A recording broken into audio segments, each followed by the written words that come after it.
ঈদুল আজহা সামনে রেখে রাজশাহী বিভাগের ৮টি জেলায় প্রস্তুত করা হয়েছে ৪৩ লাখ কোরবানির পশু। ঈদ ঘনিয়ে আসায় পশুর বাড়তি যত্ন নিচ্ছেন এ অঞ্চলের খামারিরা। স্থানীয় হাটে পশু বেচাকেনা হচ্ছে, তবে সপ্তাহ খানেক পর পশুর জমজমাট বেচাকেনা হবে বলে জানান ক্রেতা বিক্রেতা ও হাট ইজারাদাররা। বিস্তারিত সাইফুর রহমান রকির প্রতিবেদনে। রাজশাহী অঞ্চলের প্রায় বাসাবাড়িতে একটি দুটি করে দেশি গরু, খাসি, মহিষ লালন পালন করছেন খামারিরা। তবে বড় বড় খামারগুলোতে শাহিওয়াল, সিন্ধি, রেড চিটাগাং, পাবনা ব্রিড ও মীর কাদিম সহ নানা জাতের গরু কোরবানিতে বিক্রির উদ্দেশ্যে হিষ্টপুষ্ট করা হচ্ছে। খামারিরা বলছেন, কোনো ধরনের ক্ষতিকর ইঞ্জেকশন ও ভিটামিন ওষুধ ছাড়া শুধু ঘাস, ভুট্টা, ফিড এবং দানাদার খাবার খাইয়ে পশুগুলোকে লালন পালন করছেন তারা।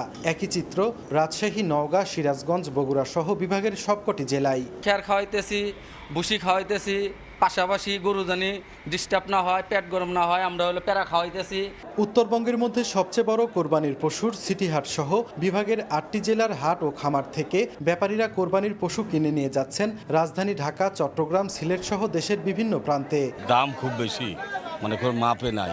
সুন্দর বেশি কুরবানির লেগে, এগুলোর লেগে দাম বেশি, যেগুলো পুষা হলে কম দাম। এদিকে কোরবানির পশুর বেচাকেনা নির্বিঘ্ন করতে হাটে পর্যাপ্ত নিরাপত্তা ব্যবস্থা নেয়ার কথা জানান হাট ইজারাদাররা। পুলিশ ভাইরা আছে, তারা টহল দিচ্ছে।